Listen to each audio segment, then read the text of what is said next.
It's time for somebody to lead all of America's niggas. And by that I mean the young, the black, the brown, the women, the poor, all of America's niggas. And by that I mean if we can put the nigga vote together, we can bring about great change in this country. If we can put the nigga vote together, we can bring about great change in this country.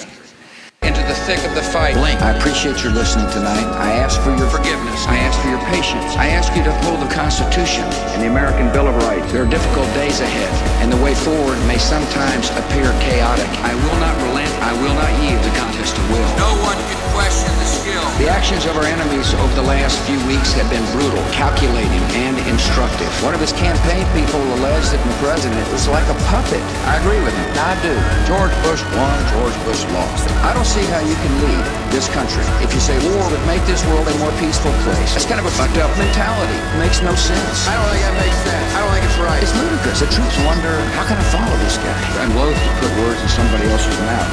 It's time for somebody to lead all of America's niggas. And by that I mean the young, the black, the brown, the women, the poor. We can put the nigga vote together. All right, first, let me just say this as clearly as I can. Stop the killing in Darfur. Stop the killing in Darfur. These crimes are genocide. Stop the war this week. The return of the Jedi. This administration had its chance. They have not led.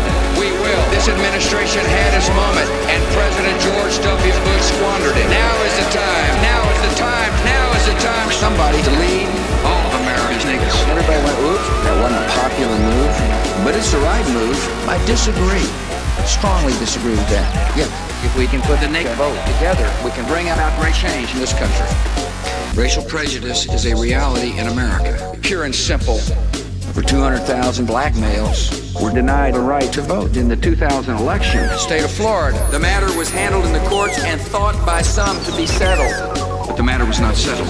We have a duty to defeat this enemy. The best way to protect you is to stay on the offense. That is the best way. If we send mixed signals, if you send mixed messages, if you say, we have a duty, you better mean it. Get out the word. So chaos. In a few cities, war has just begun. This vile display shows a contempt for all the bounds of civilized behavior. It reveals a fanaticism that was not caused by any action of ours and would not be appeased by any concession. The wait has been long, but it won't be long now, and it won't be long now, and it won't be long now. We believe it is a tragedy of history that in the United States, which gave the world great gifts of law and science and faith, so many have been held back by lawless tyranny and fanaticism.